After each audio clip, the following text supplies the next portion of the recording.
Salut à tous, c'est Edgar et bienvenue dans ce tout premier épisode de Suis ton cœur, un podcast dans lequel je vais discuter avec des gens qui sont passionnés par ce qu'ils font, donc qui sont passionnants eux aussi et qui ont écouté leur cœur. Aujourd'hui, j'ai l'immense plaisir d'être avec Fanny Ruet, une touche à tout, qui fait notamment des chroniques sur France Inter, du stand-up avec son premier spectacle Bon anniversaire Jean, et qui anime le fabuleux podcast Les gens qui doutent. Alors elle a 26 ans et bien qu'elle ait commencé le stand-up il n'y a que 2 ans, elle assure déjà. Comme dans beaucoup de ses projets, on a parlé de nuances, de montagnes russes, d'équilibre, de phasmes, de lampalade. Et c'était très intéressant. Donc j'espère que ce premier épisode va vous plaire comme moi il m'a plu. Et si vous avez des plantes, pensez à bien les arroser. Alors, merci déjà. Avec plaisir. Merci de m'accueillir pour ce premier podcast. Et j'aimerais moi te demander déjà, on entre dans le vif du sujet. C'était quoi le métier de tes rêves quand tu étais enfant ? Eh ben, putain, on va démarrer de suite sur un truc un peu dark. Mais je savais pas, en fait, je savais pas. Et du coup, le truc, c'est que vu que j'ai toujours pu me projeter dans ma vie il y a quelques années et tout, vu que là, après mes 18 ans, j'arrivais pas à me projeter, j'étais persuadée que j'allais mourir. Ouais, c'est cool. Yes. Ouais, non, vraiment, je ne savais pas. Et c'est l'année de ma dernière année au collège où là, genre 6 mois avant la fin, j'ai un copain qui m'a dit « Vas-y, viens visiter mon école de journalisme et tu verras si ça te plaît, comme ça on se revoit et tout. » Mais c'était plus pour le voir lui. Et j'y suis allée et je me suis dit « Ouais, en fait, c'est pas mal, c'est assez cool. » Donc j'ai fini par faire ça. Et voilà. Donc t'as pas vraiment fait de choix, c'est genre par dépit que t'y allais et tu t'es dit, enfin, est-ce que t'avais genre une idée ou c'était juste ça va être cool ? Non, mais là, en fait, j'ai commencé vraiment, une fois que j'ai eu cette idée qui a germé, j'ai commencé vraiment à m'y attacher, tu vois. C'était pas dernier choix, je sais pas quoi faire de ma vie. Ouais. J'ai fait, oh putain, là, en fait, je me suis rendu compte que ça combinait tout ce que j'aimais et ce que je faisais déjà, sans m'en rendre compte. Parce que j'ai fait relations publiques, et j'avais déjà plein de blogs et tout, j'essayais de promouvoir des groupes, des artistes que j'aimais bien. Donc je me suis dit, putain, mais en fait, c'est un métier. J'avais jamais pensé à ça. Parce que tout ce qui était un peu artistique... dans la com et tout, pour moi, c'était des métiers inaccessibles, donc ça me serait jamais venu à l'esprit d'essayer de faire ça pour de vrai. Ouais, le truc un peu de c'est les gens derrière la télé et nous, c'est ça. C'est comme la radio, tu vois, j'ai fait de la radio pendant 5-6 ans. Pour moi, mais c'était pas un métier, c'était des gens, c'était comme les gens à Disney, tu vois. Oui, c'est bien intéressant, quoi. Mais moi, j'ai une question aussi. Le phasme. Quand est-ce que... Parce que j'ai eu un phasme aussi, tu sais. Ouais, mais ouais, il faut. Il est mort, Barnabé. Au bout de 6 mois. Et je me dis, à quel âge t'as eu l'idée d'avoir un phasme ? Mais en fait, c'est pas vraiment une idée. C'était... j'avais un copain, je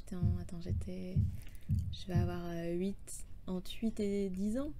Et j'ai un pote qui avait un élevage à côté de chez lui. Et du coup, il faisait un peu du troc avec tous les gens de la classe. Il leur filait plein de phasmes parce que son voisin était gentil. Un élevage de phasmes ? Ouais. C'est incroyable, mais qui a un élevage de phasmes ? Un mec dans le fin fond de Fréture en Condro. Un phasme ? Tu t'imagines comment ça s'élève ? Genre, il a des... Je sais pas. Et j'ai même pas comment ça se reproduit. Moi, je l'ai même pas vu bouger pendant les 6 mois. Figure-toi que ça, j'ai eu la réponse malgré moi.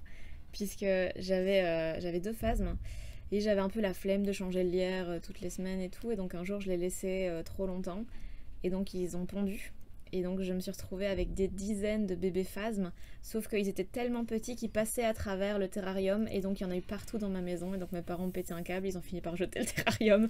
Et donc, j'ai plus eu de phasmes. Ouais, c'est une des tragédies de ma vie. T'es quelqu'un d'angoissé dans la vie ? Bah maintenant ouais, j'ai plus le choix là, c'est depuis que je sais ce qu'on peut faire au phasme.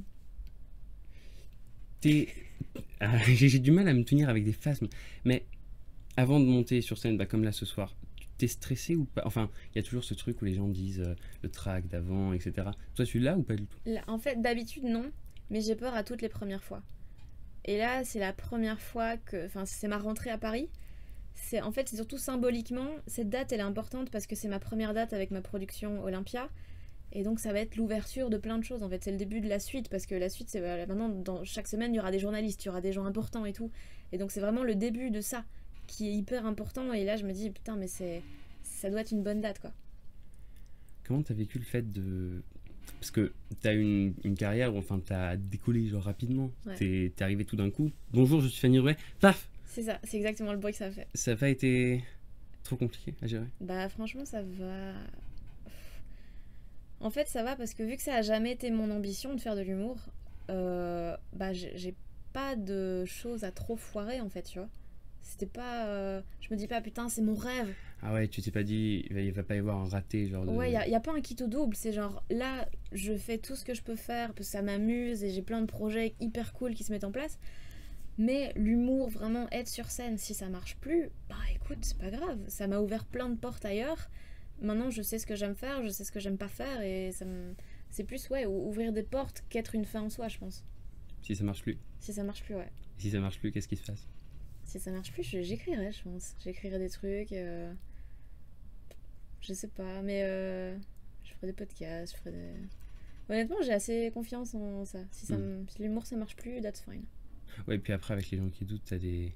Enfin, moi, les gens qui doutent, je sais pas, c'est quand même assez récent. Enfin, même si ça fait quand même un bout de temps, mais je veux dire, à l'échelle de ce que certains gens font, tu vois, c'est pas les grosses têtes où c'est là depuis genre, des années, des années, des années. Et il y a une communauté, je trouve, qui est assez... Ouais. Tu vois, on est engagé dans ce que tu fais. Et comment tu ressens ça, le fait que... Je pense que les gens qui doutent, c'est mon projet préféré, même au-dessus du stand-up et tout. Parce que justement, il y a ce truc des gens... Je sens que ça fait une différence, je sens que ça apporte des choses aux gens et je reçois des messages, mais tellement beaux, de gens qui me disent putain, ça m'a aidé à tiens, avec Eva Bester, vous avez parlé de la mort et tout, d'être ses propres parents. Avec Morgane, vous avez parlé du fait d'essayer de penser que la vie est en train de concocter des trucs pour que tu sois heureux, enfin des trucs... Ouais, qui moi, m'ont apporté énormément au moment où j'ai eu cette conversation, et je sais que ça apporte des choses aux gens et tout. Et donc, ouais, il y a toute cette sorte de petite communauté qui se crée, et des gens qui sont hyper gentils, hyper bienveillants. Et c'est tellement chouette, et c'est mon projet vraiment préféré grâce à ça, quoi. Parce que je sens que c'est utile. Comparé à tes anciens métiers. Bah, mes anciens métiers, j'ai pas eu le temps d'en avoir beaucoup, mais ouais, je me sentais plus en numéro, et si c'était moi, si c'était pas moi, c'est un peu la même chose, quoi. Donc... Ouais. Alors que là, c'est... Enfin, moi, je trouve ça dingue. Il y a un truc que je trouve dingue, c'est que t'es arrivé... Je dirais pas que t'es une sorte d'ovni, mais un peu genre... Tu viens, et puis tu vois, bah, à chaque fois, on a ce cliché de... oui, la petite fille qui va faire des blagues ultra sombres et tout. Mais t'as un truc... Comment t'arrives à pas tomber dans un rôle? Ben honnêtement, c'est une question que je me pose assez souvent. Et je pense... Bah, j'en parle dans les spectacles d'ailleurs, c'est cette posture de la meuf hyper froide et tout, et qui fait que des blagues de cul. Et honnêtement, c'est vrai, parce que j'aime bien les blagues de cul, j'aime bien être un peu dark, un peu edgy, parce que je trouve ça plus facile de rire des choses que d'assumer les émotions que ça nous fait ressentir. Et donc, ouais, j'ai quand même ce truc-là qui est présent. Maintenant, avec les gens qui doutent, justement, ça me permet de montrer une autre facette où il y a toutes les angoisses qui sont liées à ça, il y a toutes les choses, version non caricaturée en fait. Mais je sais pas, je pense que dans l'humour, c'est tellement difficile d'arriver dans ce milieu et d'être nuancé, parce que les gens ils veulent toujours aller à l'essentiel. C'est genre, tu peux pas être tiède, tu dois être chaud ou froid, mais il faut quelque chose de fort, il faut des opinions fortes, il faut des...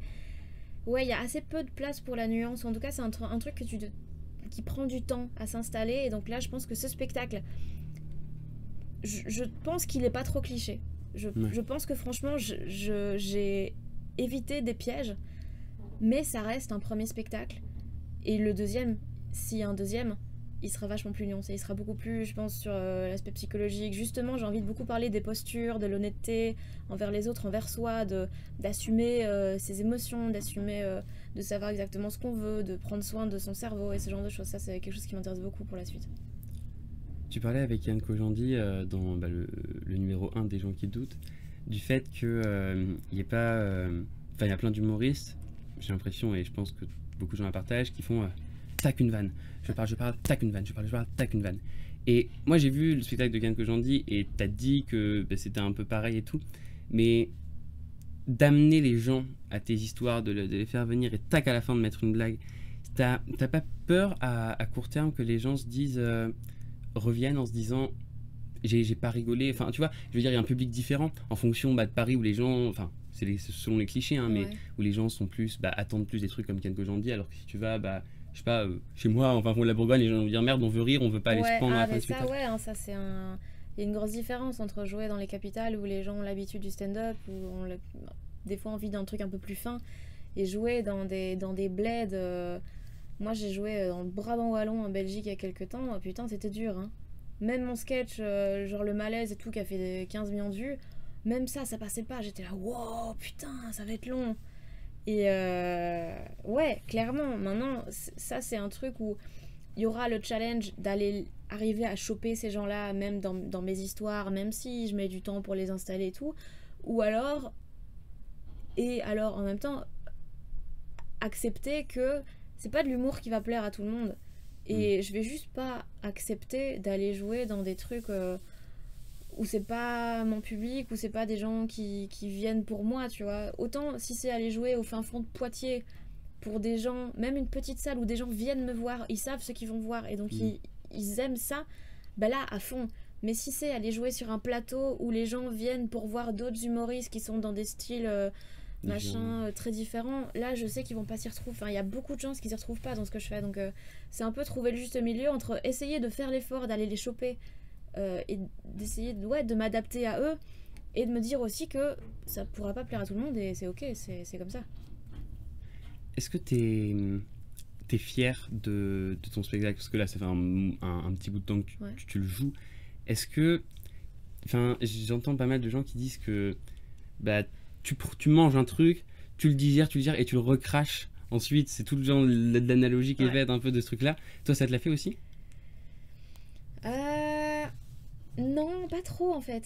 J'en suis fière parce que je trouve qu'il me ressemble énormément. Je trouve que c'est un mélange de trucs drôles, de trucs un peu tristes. En fait, tout est drôle, je trouve, parce que c'est tourné de cette façon-là. Mais si tu prends du recul et si tu prends les situations une par une, tu te dis putain, c'est chaud, hein. Quelle vie horrible. C'est chaud. Et honnêtement, bah vie horrible, non, parce que ça va, j'ai quand même pas. J'ai grandi dans un. Ouais, j'ai eu des phases, mais bon. Tu vois, il y a eu des trucs vraiment pas cool dans ma vie. Mais c'est vraiment des choses que j'essaie de tourner de manière drôle, mais qui, quand tu prends du recul, sont assez tragiques. Et donc je trouve que ça me ressemble vachement, parce que il m'est arrivé des trucs pas cool, j'essaye d'en rire avec le recul et machin, et ça c'est ma vie. Beaucoup de choses de loser, et beaucoup de choses où j'essaye de prendre du recul et de me dire ok ça va aller, c'est pas grave, maintenant tu te sers de ça et t'en fais quelque chose et t'avances. Donc je trouve qu'il me ressemble vraiment très fort. Mais j'ai pas eu cette impression de vomir quelque chose, parce que en fait vu que c'est un premier spectacle, c'est genre un résumé de mes 24 premières années. Et donc c'est des choses que j'avais déjà un peu ressassées longtemps, tu vois, un peu digérées. Et genre il y a des histoires qui sont dedans auxquelles j'avais même plus pensé, tu vois. Genre le truc qui a donné son nom au spectacle, qui est la fois où j'ai été invitée à un anniversaire par erreur, j'y avais plus pensé depuis des années, et c'est seulement, je pense, quelques mois avant de commencer le stand-up que j'ai raconté ça à la meuf qui devait être invitée à ma place. Et on pleurait de rire tellement c'est nul comme histoire. Et là je me suis dit putain, ouais, cette histoire en fait elle est ouf, mais j'y avais pas pensé comme ça, tu vois. Il y a plein d'histoires comme ça où c'est seulement en ayant quelques années de recul que je me dis putain mais c'est dingue ce qui s'est passé. Mais vu que j'avais tellement le nez dedans, je me rendais pas compte, quoi. Qu'est-ce qui t'a donné envie justement de faire du stand-up? Alors ça par contre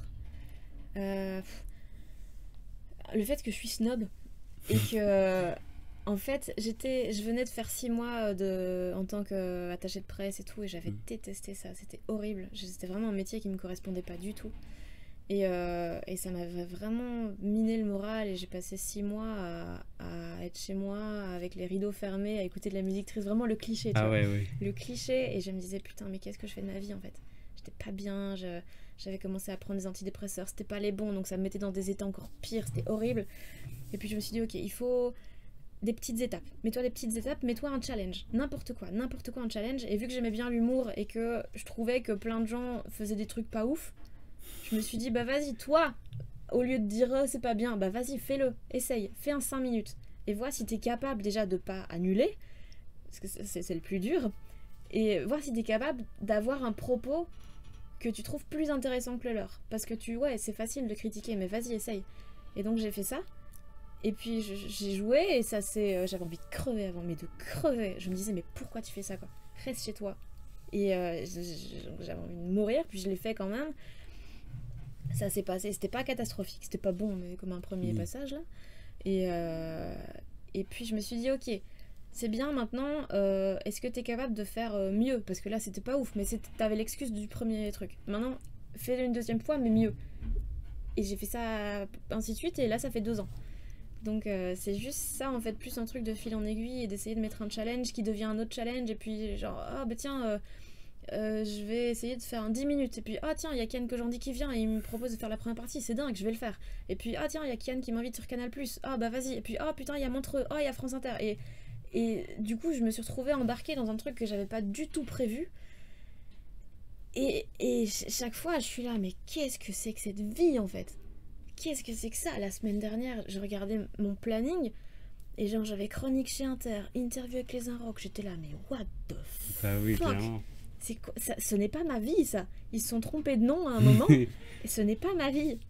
C'est dingue de se fixer le challenge.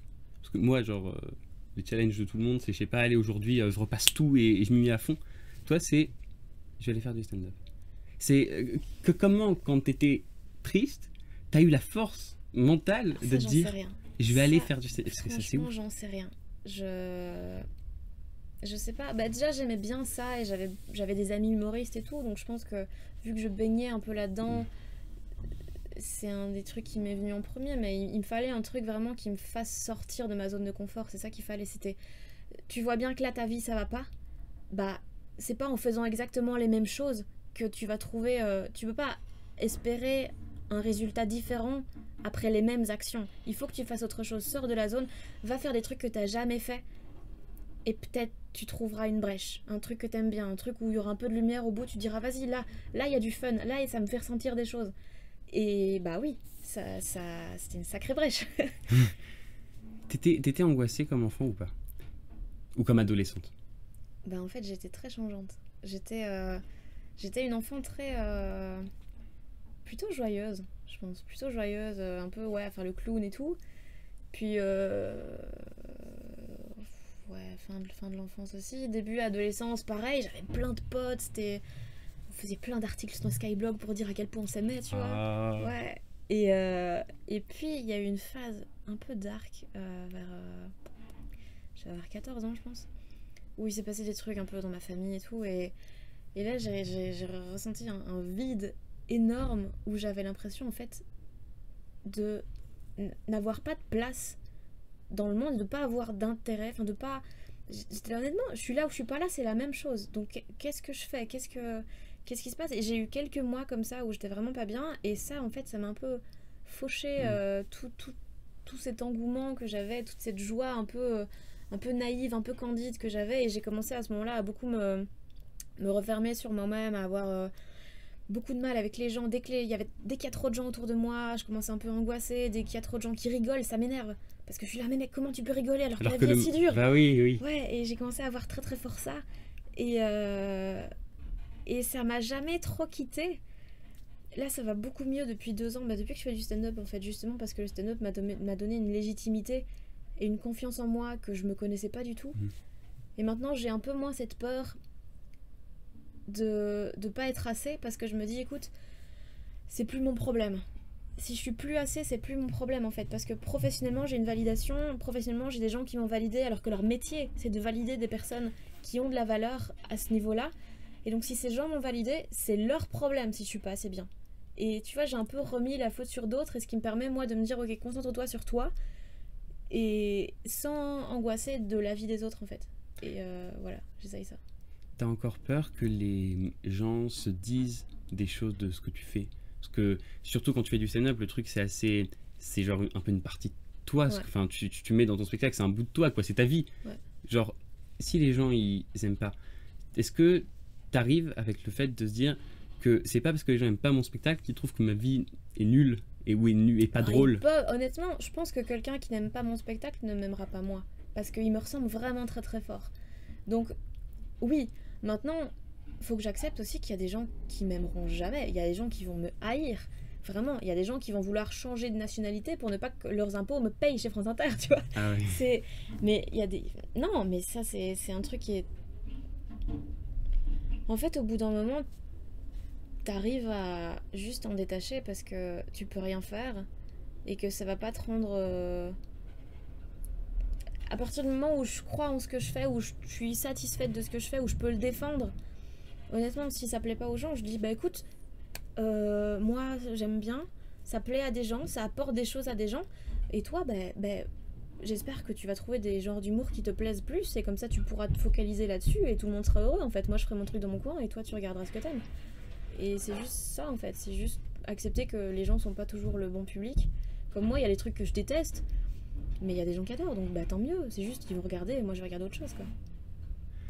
Tu parlais tout à l'heure du fait que bah, les gens rigolent à 14 ans et tout. Est-ce que t'as eu un truc de... En tout cas, moi je l'ai eu, c'est un truc que tout le monde sait ce qu'il veut faire. À 14 ans, enfin les gens ils disent moi j'ai un but dans la vie, genre je sais pas, il y en a ils vivent de leur passion, genre ils ont un sport, une activité qui les fascine et ils vivent pour ça, ils mangent en bas, enfin ils font plein de trucs selon eux. Et est-ce que toi t'étais ce type de personne qui avait un truc et qui était à fond dedans, ou est-ce que t'étais plus qui touchait à tout mais qui avait rien vraiment qui... Bah moi j'ai pas... Non, j'ai pas... Maintenant j'ai ça, mais ça fait 2 ans quoi. Avant j'avais pas du tout ça, donc jusqu'à mes 23 ans j'étais en mode mais ça va être quoi ma vie? Et encore là je me pose la question, je me dis si ça se trouve, je me suis laissée embourber là-dedans, mais c'est pas du tout ce que je veux faire. Hein. Et je suis jamais sûre, mais ouais, je t'ai dit, jusqu'à mes 18 ans j'avais aucune idée de ce que je veux faire comme étude, comme métier, aucune idée. Et puis même j'ai fait de la com, les études m'ont plu, mais les débouchés c'est tellement vaste en fait que tu fais mais, ouais, mais je vais faire quoi dans la com? Qu'est-ce qu'il y a tellement de choses à faire? Et ouais, non, j'étais un peu paumée. Et c'est un truc que mon mec de l'époque me reprochait beaucoup. Il me disait, t'as plein de projets. C'est vrai que j'avais plein de projets, j'avais plein de tafs différents. Je bossais en radio, je bossais en édito pour de la radio aussi. Je bossais en télé, je faisais des réseaux sociaux, des relations de presse et tout. Je faisais plein de trucs différents. Mais il n'y avait rien dans lequel je me spécialisais, tu vois. C'était vraiment J'avançais de manière très horizontale, avec plein de petites compétences dans plein d'autres domaines différents, mais rien où j'étais bon. Enfin, rien où j'étais vraiment bonne parce que je m'ai concentrée là-dessus. Et je comprends l'argument. Maintenant, c'est un truc dont je m'en rends compte seulement maintenant, dont j'ai besoin de mettre mes pions un peu partout. Là, maintenant, mon équilibre, c'est le stand-up, les podcasts et la radio. Et j'aime bien avoir les trois. Parce que ça veut dire que si à un moment, je me rends compte qu'en fait, le stand-up, je veux plus faire ça, bah, il me reste la radio, il me reste les podcasts. Si un jour, la radio, bah, ça foire parce qu'ils se disent, en fait, non, on n'a plus envie que tu viennes, bah, c'est pas grave, il me reste le stand-up, il me reste le podcast. Donc j'ai besoin d'avoir cet équilibre et cette zone de sécurité en fait. De me dire c'est ok si tu changes d'avis et si quelque chose te plaît plus. Parce que t'as quand même 2 sécurités sur le côté quoi. Et j'ai juste accepté que il y a des gens qui vont préférer être très bons dans un domaine, bah moi pas. Je vais essayer d'être... de m'amuser dans 3. Et même si je vais moins loin, même si je vais moins vite, bah c'est ça qui me convient en fait. T'as pas eu ce truc du regard des autres, des gens ils te disent comment t'as fait pour t'investir bien quand même, parce que t'as réussi dans ce que t'as fait sur plein de choses en même temps sans jamais avoir à faire un choix, parce que dans la société c'est souvent il y a un truc que tu fais et tu fais pas 100 000 trucs à côté, tu te concentres sur un truc et t'es bon là-dedans. Est-ce qu'il y a beaucoup de gens autour de toi qui t'ont dit il faut que tu te concentres dans un truc, ou est-ce que la plupart étaient en mode fais comme tu veux, fais tous tes petits projets autour? Bah,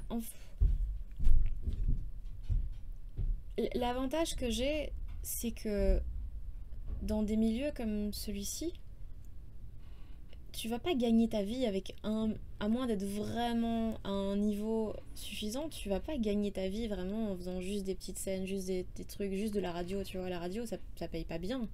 Donc les chroniques tu peux pas en vivre, et donc là c'était un peu aussi une façon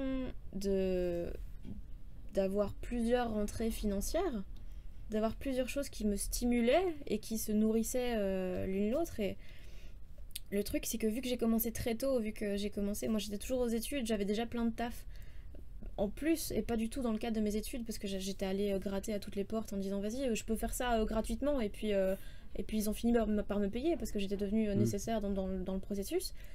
Et donc en fait très vite j'ai eu toutes ces opportunités qui me faisaient gagner ma vie, donc la question elle se posait pas en fait, ça me semblait logique. Et puis quand on regarde maintenant avec le recul, chose que j'avais pas du tout calculée, mais si on regarde avec le recul, c'est une hyper bonne stratégie. Parce que les gens qui doutent, ça me ramène plein de gens dans les salles. Parce qu'ils disent putain, cette meuf, elle est pas drôle dans les podcasts. Qu'est-ce qu'elle fait sur scène? Et donc ils vont checker là. Et pareil, la radio, les gens ils disent putain, elle est marrante, je vais voir en spectacle. Et puis sur le spectacle, je dis hey, je fais un podcast. Et donc tu vois, c'est une synergie en fait. Ouais, c'est vraiment un triangle. Et ce qui fait que les gens en fait, ils me connaissent de 3 façons différentes. Et ça donne ce qui, je trouve, manque beaucoup dans tout ce qui est spectacle. C'est de la nuance et une identité qui est plurielle en fait. Et c'est de dire ok, regardez, je fais des blagues, haha. Mais aussi des fois j'ai des putains d'angoisses de fou et j'ai envie qu'on aille tous mieux. Et tu vois, c'est ça qui, je trouve, fait que les gens qui... J'ai plein de gens hyper bienveillants qui m'écrivent justement parce qu'ils se retrouvent là-dedans en fait, dans un truc qui est pas tout noir, qui est pas tout blanc. Et tout est changeant, tout est mouvant. Et c'est ça que j'aime bien, c'est le fait que j'ai le droit d'exister de plein de manières différentes. Et je pense que ça parle aux gens et que c'est beaucoup plus percutant et beaucoup plus sincère de montrer toutes ces facettes-là plutôt que de dire regardez, je suis chambée, je suis trop drôle. Ça, c'est ma vie, je suis trop drôle. Mais non, c'est pas vrai, c'est pas ta vie d'être trop drôle. Ta vie, c'est d'être parfois drôle et parfois pas. Pourquoi, comment t'es venu à aller à France Inter? Les gens, parce que on a, en tout cas, j'ai ouï dire de l'histoire du mec qui t'avait envoyé un message sur Twitter, Instagram, je sais plus, en disant appelle-moi. Et pourquoi comment ça s'est passé la première fois? Parce que c'est toujours un peu stressant. Tu t'es pas dit, t'as pas eu peur? En tout cas, moi, je sais qu'à ta place, oui, d'avoir au début bloqué ce mec et après. Tu te dis, il le sait pas, hein. Il le sait pas. Non. En fait, c'est Guillermo Guise qui avait filé mon nom parce qu'il leur fallait une remplaçante pour Ignace Surstel. Et donc, j'avais reçu un message sur Instagram de Yann Chouquet, qui est le rédacteur, le chef d'antenne de France Inter, qui m'envoie un message est-ce qu'on peut se parler? Puis je dis bah ouais, vas-y. Moi, je me dis, c'est un mec qui veut demander des dates ou ce genre de trucs. Puis il me disait appelle-moi au 06 machin. Et là je me dis mais non hein, bah oui. hors de question. Donc là je me dis prochain message de lui c'est une dick pic, y a pas le choix. Ouais. Donc je le bloque. Et heureusement il m'avait envoyé le même message sur Twitter. Et là il avait des infos sur son profil où il était mis chef d'antenne de France Inter. Et là je suis vite allée le débloquer et je l'ai appelé. Mais en fait je trouve ça insensé de sa part d'avoir fait comme ça, alors que Guy a mon numéro, il a mon email, genre, ça c'est insensé. Mais non, il ne sait pas que je l'ai bloqué de base. Mais mais un jour je le tirerai dans une chronique. Ah bah oui. Attends, il faut. Ouais. Est-ce que c'est important pour toi d'avoir une deadline? Est-ce que t'es ce type de personne qui est en mode j'ai un truc à faire, il me reste 2 semaines, 1 semaine, j'ai le temps, etc. jusqu'au lendemain où tu dis merde, là il faut que j'y aille. Est-ce que si tu n'avais pas eu de deadline, par exemple, pour ton premier stand-up, est-ce que tu l'aurais fait, je pense? Bah en fait, oui et non. C'est très changeant. Parce que ça dépend très fort de mon état d'esprit. Parce que les trucs où tu dois écrire, si t'es dans de bonnes dispositions, ça va être hyper agréable. Mais si t'es dans un truc où t'es stressé, où t'as trop les jetons de... Là, tu vas pas être bon et Moi, j'ai déjà passé des jours... vraiment devant une feuille à me dire putain t'as une chronique à faire meuf, t'as une chronique, si tu le fais pas aujourd'hui ce sera trop tard parce qu'après t'as trop de choses à faire. Et ça ne venait pas, impossible, parce que j'étais pas dans des bons moods.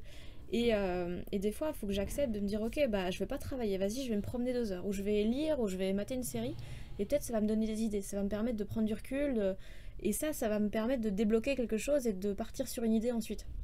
Mais à côté de ça, souvent pour les chroniques, le pire dans les chroniques c'est de trouver un sujet, trouver un angle.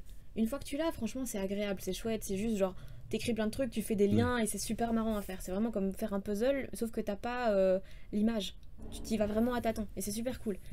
Mais trouver le sujet, putain, mais ça tu te tapes la tête contre les murs et ça c'est pas du tout agréable. Et donc ouais, là les deadlines c'est nécessaire parce que en fait je sais pas, parce que c'est hyper anxiogène aussi et c'est... Bah oui, c'est ça le truc, Ouais. c'est que ça apporte énormément de stress aussi. Et est-ce que c'est plus stressant d'avoir une deadline et de se dire merde il faut que je fasse ça, ou est-ce que c'est pas plus stressant aussi de se dire il faut que je fasse ça, mais vu que j'ai pas de deadline et qu'il faut pas que je rende ça ni à personne car c'est juste un truc pour moi, est-ce que c'est pas plus stressant de dire ça se trouve je le ferai jamais? En fait moi le truc c'est que je pense qu'il faut faire une distinction entre ce qui est création pure et comment dire, je trouve plus le mot, application plutôt. Là par exemple on bosse sur un projet de série et on a des thèmes assez précis, on doit écrire du stand-up pour voilà tel sujet, voilà tel personnage doit faire du stand-up, il doit écrire sur tel sujet. Ok. Là, si j'ai une deadline, ça va pas me stresser parce que le truc il est clair. Là, je sais, j'ai mon sujet et ça va être fait de manière, voilà, je vais le faire. Juste, je dois pas trouver des idées, je dois pas aller chercher dans ma vie des trucs. Par contre, un sujet de chronique, là, je dois venir avec le point de départ. Et vu que c'est ça le plus compliqué, là, ça va me stresser parce que je vais me dire putain, mais je dois aller creuser dans mes souvenirs, dans mes trucs. Et là, le point de départ, c'est le plus compliqué. Et donc là, la deadline, ça fait stresser. Mais il y a des chroniques que j'ai écrites à l'avance parce que j'avais dès le départ une idée d'angle que je trouvais marrante, quoi. Et c'est ça qui fait toute la différence, je pense. Pour ton inspiration, les tomates cerises. T'as fait une chronique sur France Inter où c'était, je sais plus, mais ça m'a fait trop rire. Bah là, typiquement, j'avais pas d'idée. Tu vois, genre, d'où ça vient cette idée? Les enfants, c'est comme des tomates cerises. Ça paraît évident. Genre, ouais. C'est une providence. Un coup, tu te dis, mais oui, c'est ça. Mais ça, typiquement, c'est parce que j'avais pas d'idée. J'avais 2 chroniques à faire sur le week-end et j'étais chez moi et je venais de racheter des plantes et j'étais juste chez moi au milieu des plantes et j'en avais plein partout et je me suis dit, bah vas-y, je vais faire une chronique sur les plantes parce que vraiment, c'est tout ce que je vois là. Donc c'est juste ça. Mais non, des fois, ça veut pas, quoi. Ça veut pas. C'est compliqué. Tu penses que quand ça veut pas, justement, tu penses que c'est un truc que c'est juste un fait, genre ça veut pas, ou est-ce que c'est toi dans ta tête qui t'impose des barrières parce qu'il y a un truc qui va pas, ou un truc où t'as besoin de prendre du temps pour toi, ou c'est ton cerveau qui dit oh, tu te calmes, là, je me mets en mode off. Et... Ouais, bah honnêtement, je pense qu'il y a de ça, ouais, parce qu'il y a les moments où j'ai le plus de mal à écrire mes chroniques, c'est quand j'étais pas bien dans ma vie ou que je faisais pas assez de choses.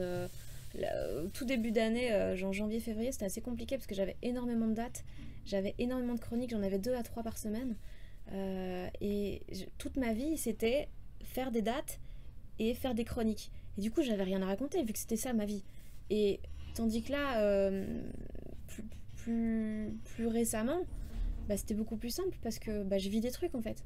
Là, on reprend, là, j'ai été voir des copains, là, on a fait des trucs. Et quand tu vis, bah, évidemment que t'as plein de choses à raconter. Quand tu sors avec des potes, que vous avez des discussions, évidemment que t'as des choses à raconter. Mais c'est surtout ça, en fait, c'est prendre du temps pour soi. Et ça, il m'a fallu du temps avant de le comprendre, hein, mais prends du temps pour toi et ça va être utile professionnellement. Ça fait partie de ton travail en fait de prendre du temps pour toi parce que c'est nécessaire. C'est nécessaire de prendre du temps pour lire. Surtout dans les métiers artistiques. Ouais, tu dois lire des trucs, tu dois voir des trucs, tu dois vivre des trucs. Sinon, de l'art peut pas parler de lui-même indéfiniment. Tu peux faire 4 chroniques sur le fait que t'as pas d'idée sur les chroniques, tu vois. Tu peux le faire une fois, c'est un joker, mais après, nique ta mère, tu dois vivre des trucs. Pendant le confinement, t'as réussi à prendre du temps pour toi? Ouais. Ouais, mais c'était là aussi très changeant. J'avais des phases où j'étais en mode... Tu sais quoi, la vie c'est vain. Parce qu'il n'y a plus rien après. C'est comment on peut être sûr qu'on va remonter sur scène un jour. Comment on peut être sûr de... Tu vois, vu qu'on était dans cette situation, on disait mais ça c'est pas possible. D'où est-ce que le monde entier est confiné? Ça n'existe pas. Ça n'existe pas. Et donc j'étais là, mais si ça n'existait pas, mais imagine la suite, elle peut être pire. Et donc j'étais dans ces phases-là, ou d'autres où je me disais, tu sais quoi, tout le monde est arrêté, mais moi je mérite de m'arrêter aussi. Et du coup, bah, il n'y avait pas cette fear of missing out, de me dire, il faut que j'avance, il faut que je prenne de l'avance sur tel projet. Non, là, tout était en stand-by, donc juste tout ce que tu peux faire, c'est te poser et profiter et prendre soin de ton cerveau, parce qu'on vit un truc déjà qui n'est pas évident, et donc prends le temps de te soigner, de prendre soin de toi, de te reposer en fait, de dire à ton cerveau hey, ça va aller, tout va bien, prends le temps qu'il faut. Et ça ouais, je suis toujours dans des phases, j'ai pas de juste milieu, c'est toujours tout ou rien. Ouais. Donc ouais. T'as lu pendant le confinement? Ouais, j'ai lu pas mal de bouquins sur le cinéma, la scénarisation et tout. Ah, genre t'as lu des livres qui parlaient et tout de comment les scénarios. Des John Truby de 600 pages. Mais ouais. L'anatomie du scénario. Mais tout le monde l'a acheté. Mais évidemment. C'est dingue. Ouais. Ton pire cauchemar. Je change, passe du coq à l'âne. Ton pire cauchemar. J'en fais assez souvent.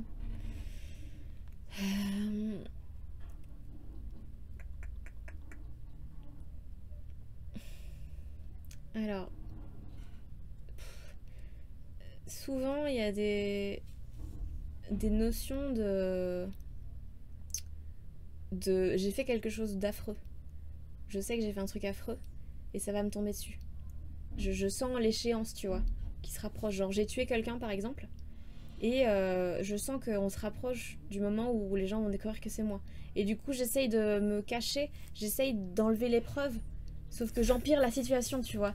Et je me retrouve à tuer d'autres gens. Et tu vois, que des trucs comme ça où je m'enfonce dans un magma de culpabilité. La culpabilité, c'est un truc qui est très très présent dans mes cauchemars. Alors que franchement, j'ai pas fait de trucs horribles dans ma vie, j'essaie d'être une bonne personne et tout, tu vois. Mais je sais pas, j'ai toujours cette angoisse-là. Et sinon, j'ai beaucoup d'angoisse de... Je suis à un point A, je dois arriver à un point B, et j'y arrive jamais. Il y a toujours des choses qui se passent. Il y a toujours des trucs qui se mettent dans mon chemin. Tu parles souvent dans le podcast d'illégitimité. Ouais. Toi, est-ce que, malgré le fait que t'aies pas commencé depuis si longtemps que ça par rapport à d'autres qui sont là depuis des années, tu te sens légitime, toi? Bah comme je te disais, là j'essaye de plus remettre ça sur moi. J'essaye de me dire si à Montreux ils m'ont fait jouer, bah c'est que ça va, tu vois. Si France Inter j'y suis depuis quasi un an, c'est que ça va. Maintenant, ouais, il y a toujours ce truc de... Là par exemple, avant que t'arrives, j'étais en train de faire le filage dans ma tête du spectacle. Sauf que vu que moi, je le joue depuis un an et que je le fais vraiment en mode filage, donc j'oublie, enfin je mets pas les blagues dedans, c'est juste ok ça, puis ça, puis ça. Mais je me dis mais c'est pas drôle en fait, y a pas de blague. Et donc les gens ils vont pas rire. Mais qu'est-ce que je fais là? Là, les messages, j'ai envoyé des messages à ma prod cet après-midi en disant on arrête cette histoire de carrière. Là, c'est. Je veux juste arrêter. Si vous me cherchez, je serai accrochée à l'encre de la péniche. Et c'est. Non, mais ouais, c'est toujours très angoissant en fait de. Quand t'as le nez dedans, de te dire ouais, c'est drôle. Ouais. Parce que. En plus, c'est tellement subjectif qu'il y a des gens, ils vont te dire mais ouais, mais ce que tu fais, c'est fou. Et il y en a d'autres, ils vont te dire ouais, bah c'est pas dingue, tu vois. Et je pense que la vérité, elle est entre les deux. Mais donc, ouais, là, j'essaye de voir d'autres spectacles en fait. Parce que des fois, j'en vois et je me dis honnêtement, c'est pas ouf. Et donc, ça me donne l'impression d'essayer de faire un truc en plus, tu vois, un truc que je trouve qualitatif. Au contraire, il y a des spectacles que je vais regarder où je vais me dire putain, meuf, mais t'as encore tellement de boulot. Et c'est cool, hein, c'est super chouette. Bah Moi, oui. quand je vois des gens comme Adib Al-Khalidé et tout, ils ont des trucs, je me dis, mais putain, mais c'est ouf, hein. Des gens comme Neil Brennan, comme Rami Youssef, je sais pas si t'as vu Moi, j'ai entendu parler. son special sur OCS, il est dingue. Et je me suis dit, mais putain, mais moi, c'est ça que je veux faire plus tard, en fait. C'est arriver avec des angles aussi percutants. Je veux pas plus tellement raconter ma vie, genre dans des histoires comme ça. Je veux trouver des angles, je veux trouver des incohérences, je veux trouver des trucs comme ça. Et là, je me dis, ok, ça c'est intéressant pour la suite parce que c'est un challenge, c'est un truc différent. C'est genre, je vais aller là où j'ai pas encore été. Et ça, c'est hyper cool. Mais ouais, non, pour la légitimité, c'est. Ça, vraiment, c'est. Je peux me sentir le roi du monde et le lendemain me dire, mais ça ne vaut rien. Cette carrière, c'est de la paille. À un moment, ça va brûler. Je vais tout péter là. Juste une parenthèse, je dis que j'ai entendu parler, je sais pas qui c'est. Rami Youssef. Voilà, oui, en fait, il y a des trucs. J'ai remarqué, enfin, je sais pas si vous avez remarqué, mais les gens, à chaque fois, je dis que j'en ai entendu parler, mais je sais pas du tout qui c'est, je sais pas ce qu'il a fait. Je dis j'en ai entendu parler juste pour pas avoir à dire le mec a pas de culture. Mais honnêtement, je l'ai connu il y a 3 mois, c'est pas plus, tu vois. C'est un mec qui. Il est égyptien. Et il est installé aux États-Unis et il est un peu dans tous ces trucs de je suis musulman mais je suis pas toutes les règles imposées par la religion et donc j'essaie un peu de faire ma popote en fonction de ce en quoi je crois, ce que je vis, comment est-ce que tu peux le même jour aller faire ta prière du vendredi et sortir en after, enfin tu vois, il essaye un peu de là-dedans et tout ça il raconte dans une série qui s'appelle Rami qui est dispo chez Hulu. Et il a un spectacle qui est sur OCS et où il parle aussi de tout ça. Et le mec, il arrive à parler de Trump en étant original, tu vois. Je trouve ça dingue. Ah ouais. C'est vraiment, il a des angles qui sont dingues. Et où tu te dis, mais putain, mais j'aurais tellement voulu y penser, quoi. J'aurais tellement voulu y penser parce que... Ouais, c'est tellement intelligent. J'ai l'impression que tu accordes beaucoup d'importance à la nuance. Ouais, parce que tout en manque terriblement pour l'instant. Et je trouve ça hyper anxiogène. De devoir avoir un avis... Surtout de devoir... Tout est manichéen et tu fais mais non les gars, tu peux pas avoir des discours qui sont aussi extrêmes, même si c'est censé être le bon discours. Non, mais il y a de la vérité partout. Et c'est ça qui est très compliqué, je trouve, c'est d'arriver à garder du sens, à garder des choses subtiles et sensées, nuancées. C'est tellement compliqué. Que ce soit dans les médias, que ce soit dans la culture, genre là dans l'humour, comment tu fais pour faire rire? quand t'es pas à un des deux pôles, tu vois. Comment tu fais pour... Et il y a des gens qui arrivent très bien, tu vois, et c'est ça que je trouve dingue, c'est des gens comme Daniel Sloss, je sais pas si t'avais maté, il a 2 spectacles sur Netflix qui sont dingos, c'est de l'humour noir, mais à la fois conférence TED, et tu fais mais putain mec, mais oui, mais apprends-moi des choses. Moi c'est ça que j'aime dans le stand-up, c'est quand ça m'apprend des choses, quand ça me fait réfléchir à des trucs, et qu'après les arguments que j'ai entendus dans du stand-up, je peux les sortir dans la vraie vie. Si t'arrives à m'apprendre des choses comme ça, mais putain, mais ouais, et si en plus tu me fais rire, mais c'est déglingo, c'est mes préférés quoi. Les gens qui doutent, est-ce que c'est une sorte de thérapie? C'est une façon... Ben, en tout cas, je pense que si t'écoutes tous les épisodes dans l'ordre, tu sais où j'en suis dans ma vie, et tu connais mes angoisses du moment, et tu sais comment je me sens... Genre, il y en a où j'étais vraiment pas bien, genre avec Morgane Cadignan, je suis toujours elle des trucs positifs, et moi je suis mais la vie c'est dur. Et puis il y en a d'autres où je suis vraiment d'hyper bonne humeur et tout, et donc ouais, je pense que ça suit très fort ma vie, ça suit très fort mes questionnements, genre ceux du début, c'est est-ce que on peut faire rire et en même temps aborder des choses tristes avec Thomas Wiesel, avec Yann Kojandi et tout, et puis voilà, tu sens vraiment les cheminements, tu sens qu'avec Charles Nouveau, c'est la fin de l'écriture de mon spectacle, Marine Bausson aussi, ouais, je pense que c'est un truc qui me permet vraiment de prendre toutes mes angoisses et de dire ok, toi tu ferais quoi? Toi, est-ce que t'as déjà été confronté à ça? C'était quoi tes points de vue sur ce sujet? Et c'est très cool d'avoir des idées, des points de vue de gens qui sont aussi inspirants et qui sont pour la plupart déjà passés par ce genre de cheminement et qui, en général, je le sais parce que c'est pour ça que je l'ai choisi, qui ont aussi ce truc de réfléchir fort à des choses et être un peu obsessionnel sur des trucs et être triste assez souvent. Et je me dis, ok, vu qu'on a quelques points de similitude, peut-être qu'on va se comprendre là-dessus, ou justement avoir des avis différents. Mais qu'est-ce qu'on va faire de ça? Comment est-ce qu'on va s'opposer? Et ouais, c'est une façon d'essayer de grandir mentalement. Ouais. Est-ce que tu as eu peur ou est-ce que tu as peur encore de l'échec? Mais je t'avoue, j'ai pas connu énormément d'échecs en fait. Dans ma vie professionnelle, c'était plus des échecs que moi j'avais décidé. C'était genre ok, ça me convient pas, ben j'arrête. Et donc il y a eu des choses qui ont pas été très loin, mais c'est parce que je me suis rendu compte que je les voulais plus, ou que ouais non, c'était pas mon truc en fait. Et peut-être que je me suis pas assez acharnée ou ce genre de choses, tu vois, mais j'ai jamais connu vraiment de trucs...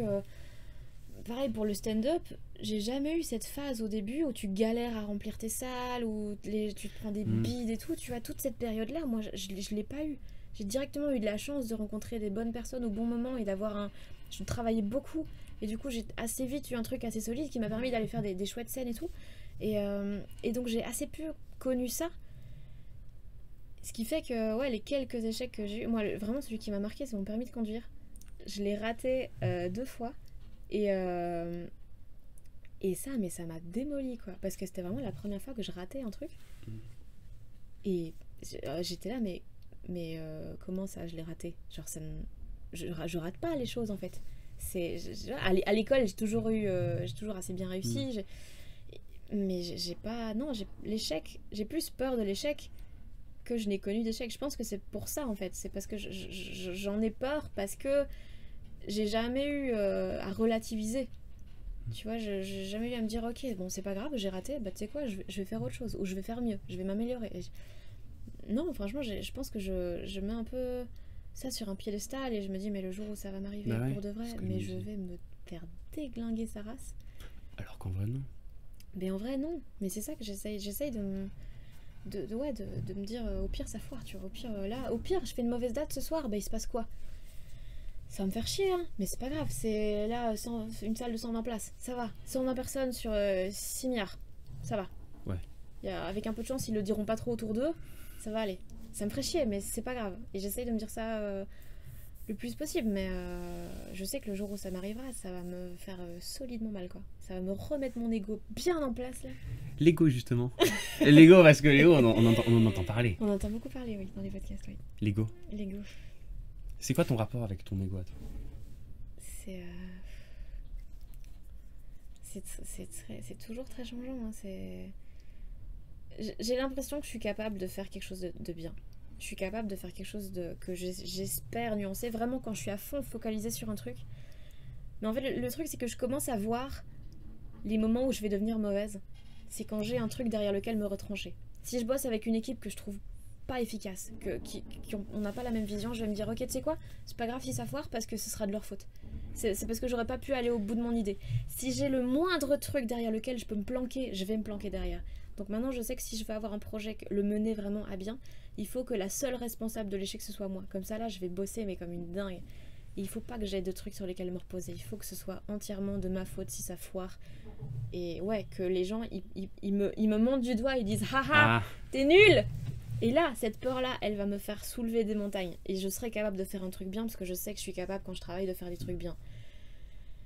Maintenant, j'ai souvent l'impression que des fois les gens ont des attentes de moi qui sont pas du tout à ma portée. Et en fait, je suis à fond dans le fake it till you make it. Genre chez Inter, ils m'ont dit vas-y, tu viens toutes les semaines. J'ai dit ouais, bien sûr, évidemment, avec plaisir, je suis là mardi. Dans ma tête, j'étais là, mais quoi? Ça va être... Ah ouais, c'est ouais, impossible, hein. Jamais je peux faire ça. Jamais je peux faire ça. C'est... Et juste, tu fais semblant. Chez Olympia, quand ils m'ont dit, vas-y, on va produire un spectacle, on va te signer. Et moi, j'étais là, ouais, faisons ça. Voyons-nous pour les papiers. Dans ma tête, j'étais là, quoi? Et juste, tu fais semblant jusqu'à ce que tu sois capable. Ça, c'est ma technique. Et en fait, t'as plus le choix. Au bout d'un moment, t'as plus le choix. C'est pas mal, ça, comme technique, en vrai. Ah mais c'est bien. Ouais, parce que t'as plus le choix en fait. T'es complètement acculé dans un truc où soit tu réussis, soit tu t'en voudras toute ta vie. Donc franchement réussis quoi. C'est clair. Moi, il y a un truc qui me questionne, c'est est-ce que t'aimerais... Tu me disais que ta vie c'était des montagnes. Ouais. Est-ce que t'aimes cette vie de montagne ou t'aimerais avoir une vie plus nuancée, plus sur une ligne où tu montes un peu, tu descends un peu? Eh bien figure-toi que c'est ce dont j'ai parlé ce matin avec ma psy. Ah. Ça dépend en fait. Ça dépend sur le privé, ça m'arrangerait d'être plus stable. Parce que j'ai tendance à être hyper intense dans mes relations et à trop passer de rien à tout, tu vois. Et je sais que des fois j'ai l'air hyper creepy parce que je suis à fond, tu vois. Moi, et quelqu'un me plaît, ça m'est arrivé il y a pas longtemps, une fille me plaisait, je me suis dit, tu sais quoi, j'aime bien parler avec toi et j'ai envie que on fasse ça longtemps. Là, je vais 3 jours à Marseille. J'étais à 2 doigts de lui proposer de venir avec moi, tu vois. On s'est vu une fois. Mais c'est juste, je trouve ça agréable. Et donc je me dis, mais là, tu vois, c'est un truc qui me fait ressentir des choses. Je veux ça. Je veux ça. Donc vas-y, on fait des trucs, même si ça n'a aucun sens. Mais les gens, ça les effraie. Bah oui. Et du coup, là, je dois méga fort me retenir de faire ce genre de choses. Parce que je sais que c'est pas malsain, tu vois. C'est pas creepy. On va pas la retrouver dans ma cave un jour. Mais je sais que ça fait peur. Et donc j'essaie de me calmer. J'essaie de me dire, ok, tu vas prendre tout ça et tu vas l'espacer sur plus de temps. Et essayer de savourer un peu plus les choses et d'aller lentement et d'essayer de te dire ok, tu ressens des choses mais ça va pas partir d'un coup. Essaye de te dire tu vas en profiter un petit peu. Donc dans le privé j'essaye de faire ça. Dans le pro j'ai toujours un peu cette tendance à me dire que ça va s'arrêter parce que les gens vont se rendre compte que je suis une fraude et du coup je dois en profiter. Et là tu vois on me propose des trucs et je suis là ouais à fond ça m'excite trop. Et donc là je me retrouve avec plein de projets. Et puis au bout de 3 mois, je suis sous l'eau parce que j'ai beaucoup trop de choses. J'ai beaucoup trop de projets qui m'excitent en fait. Et j'ai envie de tout faire parce que c'est trop bien. Mais de nouveau, on revient à prendre du temps pour soi. Et c'est nécessaire. Et tu dois te calmer. Et tu vois, c'est toujours un cercle vicieux, un truc de... Je vais me rendre compte que je dois prendre du temps pour moi. Donc je vais en prendre, puis on va me proposer plein de trucs. Et du coup, je vais les refaire tous. Et puis je vais me dire, ah non, là, ça va pas du tout. Et c'est tout le temps ça en fait. Et j'essaye de réduire toujours cet espace entre les montagnes pour que ça devienne de plus en plus petit. Pour qu'au final je me retrouve sur un truc plus stable. Mais c'est très compliqué, ça prend du temps quoi. D'essayer de travailler sur soi et de se dire non, les choses ne vont pas s'arrêter. Si les gens veulent t'engager cette année, si tu fais les choses bien, ils voudront toujours t'engager dans 2, dans 3 ans. Donc calm down, tout va bien se passer.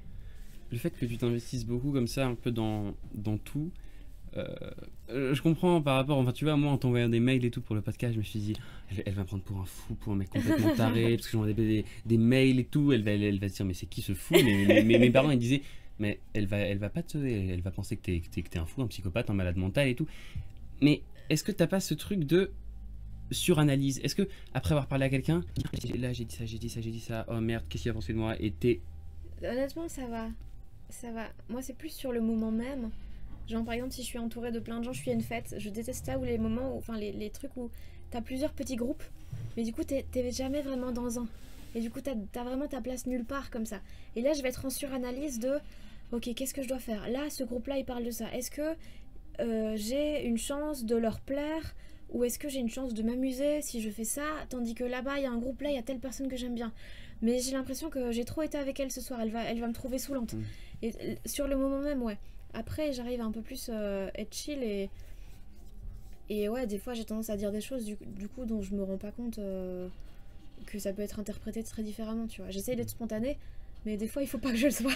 Parce que je dis des trucs et c'est seulement le lendemain où je me rends compte à quel point ça peut être pris de manière... Ouais, c'est genre, il y a pas longtemps, j'ai envoyé à quelqu'un le trajet sur Google Maps entre là où il était et mon hôtel. Mais pour moi, ça voulait dire je te rejoins après. Et évidemment que lui, il a pris ça en mode tu viens à mon hôtel. J'étais là, mais non, putain, mais non, pas du tout. Et c'est, tu vois, des maladresses comme ça. Parce que j'essaye d'être spontanée et de me dire c'est pas grave. Tu sais, j'essaye de faire de moins en moins d'efforts pour être une personne qui plairait aux gens et plus me dire ok, je vais arriver comme je suis. Et si ça leur plaît pas, bah tant pis, c'était pas des gens pour moi, mais je vais pas faire semblant pendant plein de temps à essayer de... Genre, je l'ai trop fait dans ma vie, maintenant j'ai plus la patience en fait d'essayer de plaire aux gens à tout prix et au pire, tu sais, ça marche pas et je vais chez moi et je lis des livres, ça me va très bien aussi. Est-ce que des fois tu reprends du recul et c'est pas comme si tu... Enfin, comme si tu vivais à la troisième personne, quoi, tu te vois. Est-ce que t'arrives genre de... Comme sortir de ton corps et de te regarder et dire c'est bien là ce que je fais ou de dire c'est pas bien là ce que je fais? Honnêtement, pas trop. Pas trop parce que j'ai toujours toutes les circonstances autour, tu vois. Je me dis... des fois, je suis fière et tout, mais j'ai tendance un peu trop à me retrancher derrière les circonstances derrière. Genre là, si je fais une mauvaise chronique chez Inter, je vais pas me dire, ok, la meuf, t'as foiré. Je vais me dire, ouais, c'était pas bon, mais c'était une mauvaise semaine pour moi. Ou ouais, mais j'étais vraiment triste. Ou ouais, mais j'avais pas d'inspi, tu vois. Et j'ai tendance à me planquer très fort derrière toutes les circonstances de ma vie. Je sais pas si c'est une bonne chose ou une mauvaise chose, parce que d'un côté, ça veut dire que je suis conciliante avec moi-même et que je me flagelle pas dès que je fais de la merde. Mais d'un côté, ça veut dire que parfois, j'ai peut-être un peu du mal à me dire que j'ai juste pas bossé assez. Et ouais, donc je pense que la troisième personne, non, pas trop. Maintenant, il y a des moments où... Ouais, genre là, tantôt, on avait fait les essais lumière et tout. Et puis du coup, je suis repassée par l'arrière de la salle. Et j'ai vu le setup installé. Et j'ai vu mon petit tabouret avec mon petit micro, mon petit éclairage et tout. Et je me suis dit, putain, mais c'est dingue. Parce que là, ce soir, ça va être plein. Et sur la scène, il y aura moi, quoi. Et là, je me suis vue comme si j'allais jouer. Et là, je me suis dit, putain, mais ça, c'est chambé, quoi. C'est ouf. Il y a 2 ans, j'étais dans mon canapé en train de me dire que je voulais crever. Ouais. Et là, je suis en train de jouer à la nouvelle scène, quoi. C'est malade. Est-ce que avant de faire un spectacle, avant d'aller faire une chronique, avant d'aller enregistrer un épisode, est-ce que t'es ultra enthousiaste et tu dis cool, j'ai trop hâte, ou est-ce que t'es au secours, j'ai trop peur de me rater, faites, mon Dieu, que ça se passe bien? Ça dépend.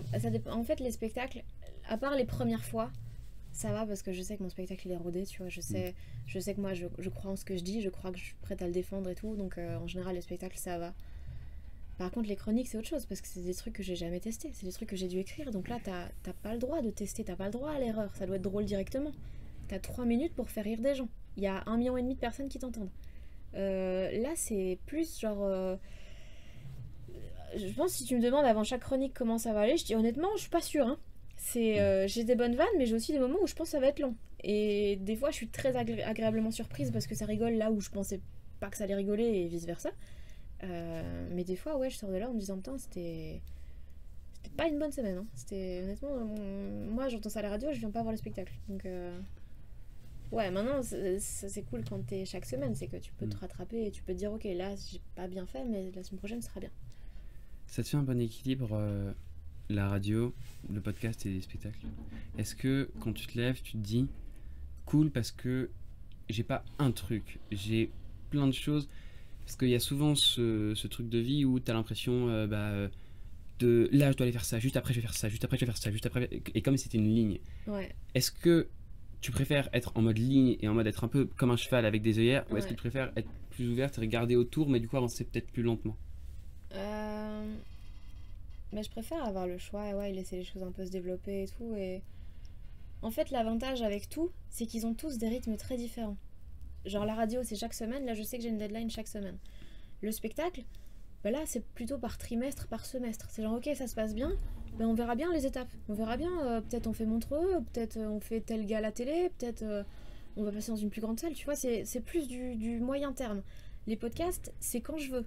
Et donc c'est vraiment 3 lignes du temps très différentes. Et c'est ça que j'aime bien en fait, c'est que rien n'est automatique. C'est que vraiment les podcasts, si je me dis ok ce mois-ci j'ai vraiment pas le temps, je vais pas en faire, bah j'en fais pas. Si je me dis bah là en fait il y a plein de gens qui m'intéressent que je vais croiser ce mois-ci, vas-y j'en enregistre 5 si je veux. Le spectacle, bah, si je veux, je peux. Là, tout cet été, j'ai rodé 30 minutes toutes les semaines au Kings of Comedy Club à Bruxelles. Ça, c'était chambé parce que ça veut dire que je devais écrire du nouveau truc, mais j'avais quand même l'occasion de les roder.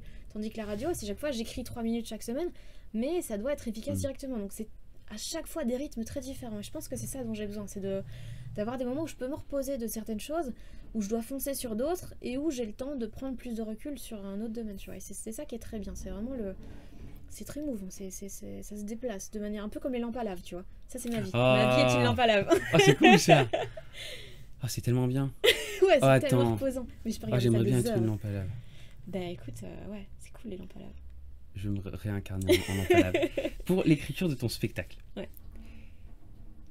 Est-ce que moi, je vois plein de gens, ils disent, moi le spectacle, j'ai attendu 6 mois avant de le faire, et tac, d'un coup j'y suis allé, et là, bou, le spectacle était prêt en 2 semaines. Est-ce que toi, t'étais plus, encore une fois, dans cette approche linéaire, donc je prends du temps et ensuite tac, ou c'était plus en mode, j'en fais un peu par-ci, je m'arrête, j'en fais un peu par-là, je reprends. J'étais Bah en fait le truc c'est que vu que j'avais pas l'ambition de faire un spectacle de base, c'était juste je fais un 5 minutes et puis c'est marrant et puis voilà, puis ah tiens putain j'ai repensé à cet anniversaire où je t'ai pas invité, bah vas-y je fais un 10 minutes là-dessus. Et puis ah putain la fois où j'étais avec une meuf et elle assumait pas notre relation et ça a duré 3 ans, vas-y je vais raconter ça. Et puis tu vois je me suis retrouvée avec ouais, 25 minutes. Et là, je me suis dit, putain, vas-y, je vois que ça existe, ce principe de faire des 30-30. Bah, je vais essayer de faire un 30 minutes à la suite. C'est dingue de faire 30 minutes à la suite. Parce que tu peux créer des histoires dans tes sketchs, tu peux mêler les choses et tout. Et donc, vas-y, avec un copain, on a fait ça, on a booké 3 dates au Kings. Et on a fait des 30-30. Et puis, je me suis dit, ok, bah c'est super, honnêtement, ça tenait déjà vachement bien la route. Je trouve que la meilleure partie du spectacle, c'était celle-là. Et donc, j'étais déjà vachement contente. Puis, je me suis dit, ok... j'ai un autre truc dont je veux parler et puis du coup j'ai 40 minutes. Ah bah c'est presque un spectacle en fait. Et donc le truc c'est que je sais que si je me fous pas un pied au cul, je risque de me contenter de ces 40 minutes dont j'étais contente et pas avancer. Donc là j'ai dit à Cédric du Kings, vas-y book-moi 13 juillet. J'ai une super bonne mémoire des dates de spectacle. Les anniversaires, nique ta mère, mais les dates de spectacle de fou. Le 13 juillet, tu me bookes la salle et j'aurai un spectacle. Et j'avais un spectacle d'1h25. J'ai viré 30 minutes, hein, parce que c'était beaucoup trop triste. Mais j'avais 1h25, quoi. Et là, ouais, le fait de me mettre un pied au cul, de me dire, ok, t'as pas le choix, en fait, là, il y a une date qui est bookée, c'est complet, donc t'as intérêt. Et donc là, j'ai fait ce truc qui après a beaucoup évolué en un an, mais j'avais déjà ce truc solide et qui est déjà très représentatif de ce que c'est aujourd'hui, quoi. Et voilà, donc il a... En fait, les objectifs ont évolué, mais une fois que je les avais, je les réalisais assez vite. Et c'est ça qui est très stimulant, et c'est ce dont j'ai beaucoup besoin pour l'instant quand je travaille, c'est d'avoir des objectifs plus petits mais réalisables. Plutôt que de me dire, vas-y, je vais faire un roman. Bah non, hein, Vas-y, on va faire un petit truc d'abord. Tu veux créer une fiction? Bah vas-y, bah on va faire un podcast d'abord. On va faire un podcast en 10 épisodes. Vas-y, bah raconte une histoire en 10 épisodes, c'est déjà pas mal. On va faire ça, ok, on va bosser là-dessus. Et puis on va déjà bosser sur juste la trame, c'est déjà bien la trame. Si t'as une trame solide, après tu vas être méga motivé pour faire la suite de toute façon. Donc voilà, tu fais la trame. Puis ok, tiens, tel personnage, on doit vraiment... Tu vois, des petits objectifs qui te stimulent. Parce que sinon, si j'ai pas une carotte, mais je fais rien du tout. Hein. Je fais rien du tout. Oui, il me faut vraiment un truc... Et je pense que c'est très problématique pour notre génération, c'est qu'on a besoin d'un truc immédiat. Quoi. J'ai besoin de mon shot de dopamine, sinon... non. Ouais, sinon flemme. Ouais, non, flemme. Hein. Tu te remets souvent en question? Ou beaucoup? Ou pas du tout?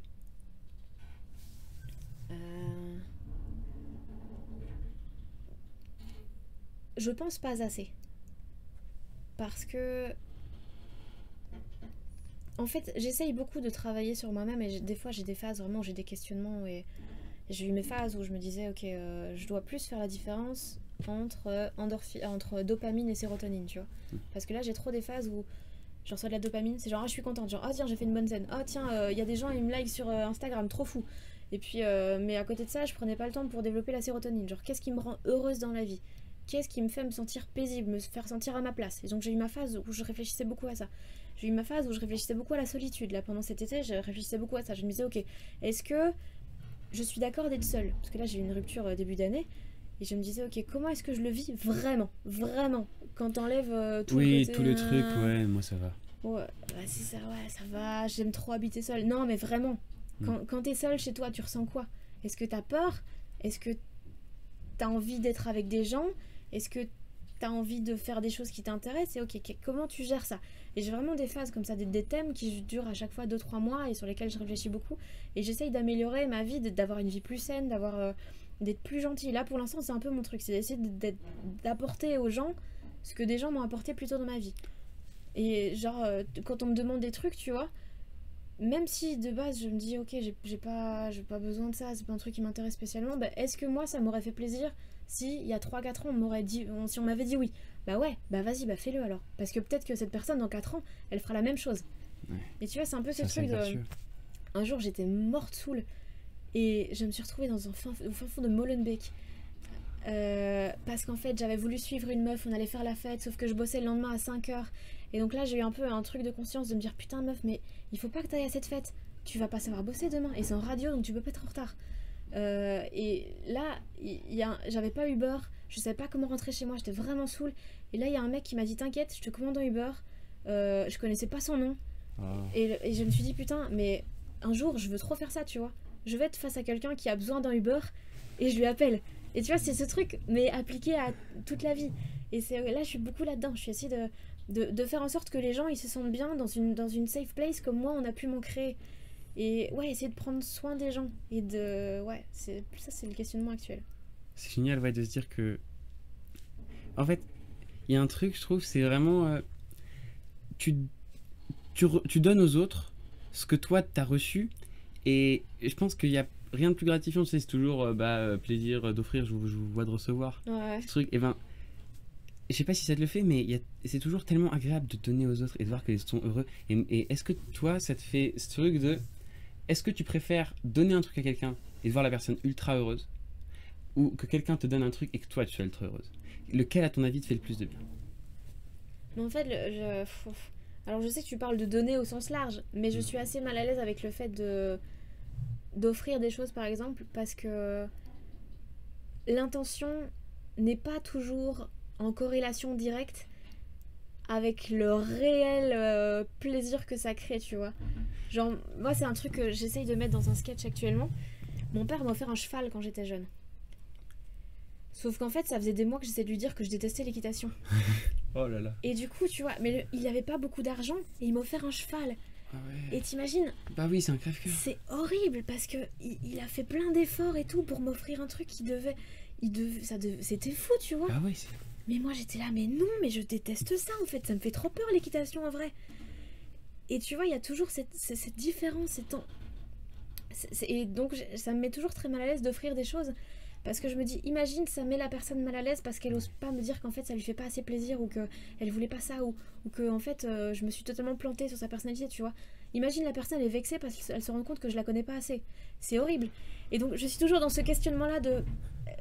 si je fais un truc pour quelqu'un, je préfère qu'il le sache pas, tu vois. Et dans mon coin, c'est genre, ah tiens... je vais parler de toi, sans lui dire, je parle de toi à telle personne parce que je trouve que ce que tu fais c'est ouf. Je vais pas te le dire à toi, mais je vais faire en sorte que sur le côté, tu vois, il y a quelque chose de cool qui te tombe dessus. T'as un petit elfe qui se cache, un petit elfe bien. C'est plus simple en fait de pas se mouiller et de juste essayer de faire ça comme ça, parce que c'est trop angoissant sinon. D'essayer de faire plaisir aux gens de cette façon là, c'est oh là là, l'angoisse.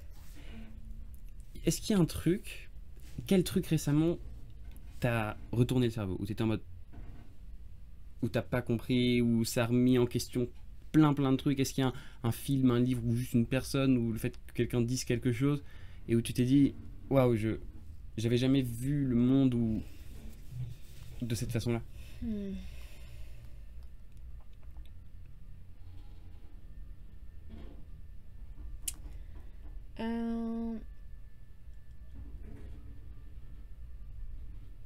comme ça, non. Là, comme ça, je saurais pas te sortir un exemple. Non. Ou alors le livre ou un truc qui récemment t'a plu. Où t'étais en mode j'ai besoin et ça me fait plaisir que ça existe. Tu vois, pas forcément que t'as apprécié. Tu vois, moi, il y a plein de livres où, par exemple, ça, j'avais eu ça quand j'avais vraiment 12 ans, mais j'avais découvert qu'il y avait des livres où ça racontait la même histoire et c'était 4 personnes différentes qui la racontaient au fil du roman. Et même si j'avais pas du tout aimé le livre, je trouvais l'histoire nulle, je me suis dit c'est cool que ça existe. Ouais. Je dirais Adib Al-Khalidé, qui est un humoriste canadien, qui a un 30 minutes sur Netflix dans Humoriste du Monde. Et ce mec, en fait, je suis hyper heureuse qu'il existe et qu'il fasse passer des choses aussi nuancées dans ce qu'il écrit, en fait. Parce que quand j'ai commencé son 30 minutes, j'avais plein d'attentes, parce qu'il y a un sketch de lui qui est ouf sur YouTube, je pense que ça s'appelle Le Parc à Chiens. Il parle vraiment d'un parc à chiens, et puis ça part sur une métaphore, mais dingue, trop bien. Et donc j'avais énormément d'attentes. Et puis au début du 30 minutes, il commence à parler des véganes et tout. J'étais là, putain, mec, qu'est-ce que tu nous fais là? Non, tu peux pas parler des véganes. Faire un truc aussi bien à côté. Ouais. Et en fait, au fil du truc, il arrive sur quelque chose de très très stylé. Et où il parle justement des masques qu'on se met et des trucs qu'on essaye de paraître. Et il parle. C'est un des seuls humoristes que j'ai vu qui parle de sa meuf en disant mais je l'aime, hein. C'est ma personne préférée. Et c'est... Enfin, ouais. Et tu vois qu'il se met pas dans cette posture de ouais, ma meuf, putain, quoi, machin. Et ça manque, je trouve. Ça manque tellement de gens qui... Ouais, de cette nuance de dire ça manque de choses qu'on aime dans le stand-up et tout. Ça manque de dire ouais, c'est quoi ça? C'est ça qui me fait me sentir bien. C'est ça qui me rend heureux. Et... Pourquoi ça me rend heureux? Ok, je vais essayer de creuser un peu ça. Il y avait un podcast, je pense que c'est Louis Dubourg, Un café au Losset, avec Panayotis Pasco, où Panayotis racontait un truc qui m'a... Ah, ça m'a beaucoup fait tiquer. Il disait, c'est marrant parce que dans le stand-up, on s'intéresse énormément aux conséquences, mais peu aux causes. Tu vas dire, ok, on se dispute beaucoup dans mon couple et tout, ou tiens, ma meuf, elle est toujours jalouse et tout. Mais c'est quoi les causes? Pourquoi elle est jalouse? C'est quoi votre dynamique? Pourquoi est-ce qu'il y a une insécurité? Qu'est-ce qui crée l'insécurité? Qu'est-ce que vous faites pour résoudre cette insécurité? Pourquoi vous vous engueulez au sujet d'une paire de chaussures? Tu vois? Tu fais ah putain, qu'est-ce que c'est con ça? Oui, mais pourquoi? C'est quoi le truc qu'il y a derrière? C'est quoi la cause? Et ça m'a fait beaucoup réfléchir, et c'est un truc que j'aimerais aborder dans le deuxième spectacle, c'est les causes des choses. Pourquoi on ressent ce qu'on ressent? Quelles sont nos insécurités pour qu'on soit aussi fort dans nos positions, dans nos postures justement? Et ça c'est hyper intéressant à creuser, je pense. La sincérité pour toi c'est quelque chose d'important? C'est pas que c'est important, c'est que c'est une condition en fait. C'est pas possible sans. Je vois pas l'intérêt en fait.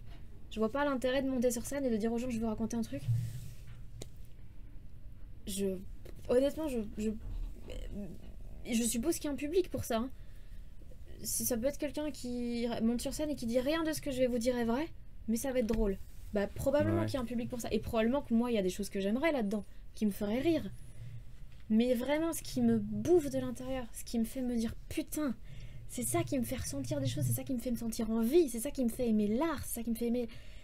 Ouais, c'est ça, c'est la sincérité. C'est de se dire des gens ont ressenti des choses, et ils ont bâti quelque chose là-dessus. C'est une condition pour ce que moi j'aime, ou ce que je cherche en tout cas dans l'art.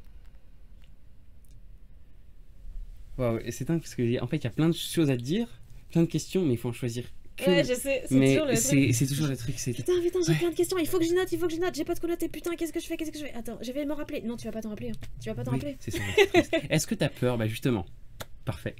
Est-ce que t'as peur des fois quand tu penses à des trucs, quand t'es dans ton lit, Tu notes tout. Je note tout. Et les rares fois où je le fais pas, c'est genre parce que je fais un jogging ou que je marche et je me dis c'est bon, je le ferai plus tard, machin. Il faut noter tout. Même les trucs où tu te dis je m'en rappellerai. Non, tu t'en rappelleras pas. Tu te rappelleras même pas que t'as une idée. Il faut tout noter. Même les trucs nuls. Dans Note, t'as 100 milliards. Mais j'ai 1 milliard de trucs, quoi.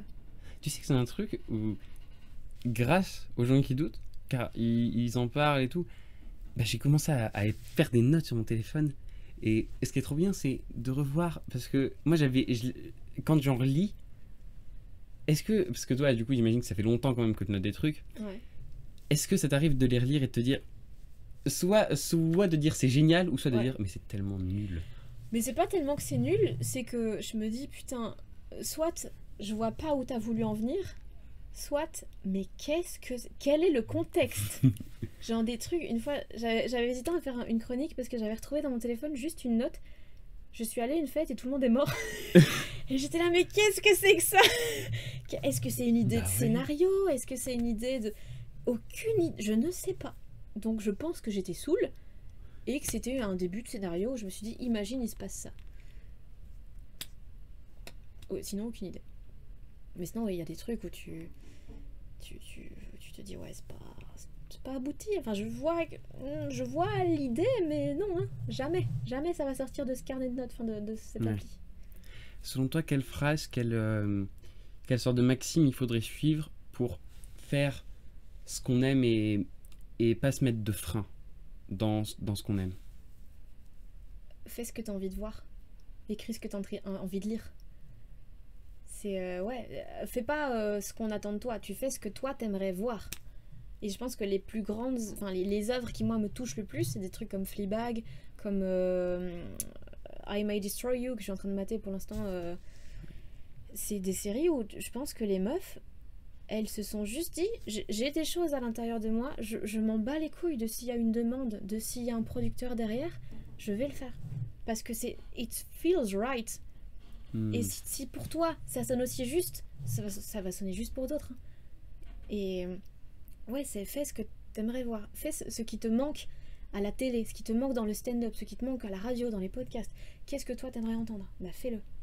Parce que si personne l'a fait, bah à un moment faut que quelqu'un se bouge le cul, hein, parce que sinon tout le monde va attendre là comme des cons et ça va pas aller.